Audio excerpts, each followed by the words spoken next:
किसी भी व्यक्ति को अगर आप सजा सुना रहे हैं, उस समय कौन सा कानून था, आप सजा उसको उसी आधार पर सुनाएंगे। 3 साल बाद सरकार ने एक नियम पास कर दिया 40 साल की सजा हो, क्या उसे सजा होगी 40 की? एक्स पोस्ट फैक्टो, तो टेक्निकल चीज है।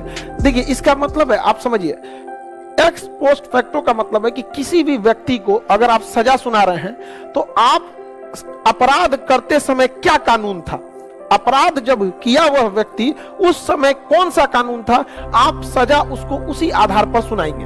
अब जैसे आज के वक्त में चोरी की सजा नॉर्मल 2-2.5 साल की सजा है, लेकिन अगर आप चले जाएंगे चोरी की सजा शेर सासुरी के समय तो हाथ में काट देगा वो, तो क्या आप काट दीजिएगा उसका हाथ?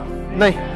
या अगर कोई व्यक्ति पकड़ा गया चोरी करते वक्त और आज चोरी की सजा 2 साल है, लेकिन उसको कानून में कोर्ट में केस लड़ते लड़ते 3 साल हो गया, केस लड़ते लड़ते 3 साल बाद सरकार ने एक नियम पास कर दिया कि नहीं, अब चोरी करने के लिए आपको 40 साल की सजा होगी, तो क्या उसे सजा होगी 40 की? नहीं। अपराध जिस समय व्यक्ति किया उस समय के पहले या उस समय के बाद के बने कानून उस पर लागू नहीं होते। समझ में आ गया कि नहीं आ गया?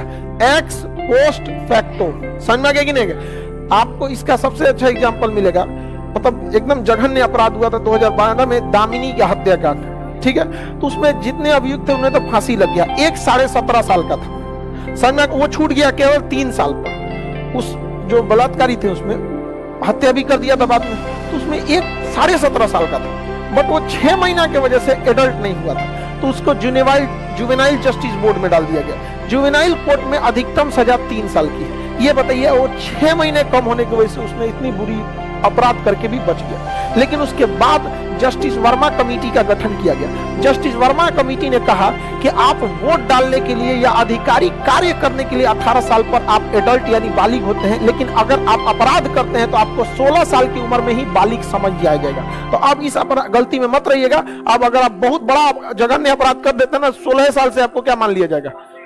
मतलब छोटे मोटे अपराध में नहीं, बड़े अपराध जैसे रेप, ऐसे घटना में अपराध आपको क्या मान लिया, लेकिन क्या उस लड़का को मिलेगा? नहीं मिलेगा। क्यों? क्योंकि उस पे लगता है x post facto law. X post facto ये कानूनी भाषा है, एक्स पोस्ट फैक्टो। अब इसी को हिंदी में लिख देते हैं, सजा अपराध के समय के कानून के आधार पर। सजा कैसे मिलना है?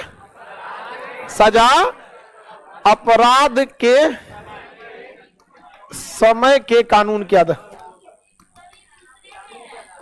अरे वही चीज है जी, सजा अपराध के समय के कानून पर, जो उस समय का कानून था, उसके पहले या बाद में आप उसे सजा नहीं दे सकते। किसी को कोई दिक्कत नहीं?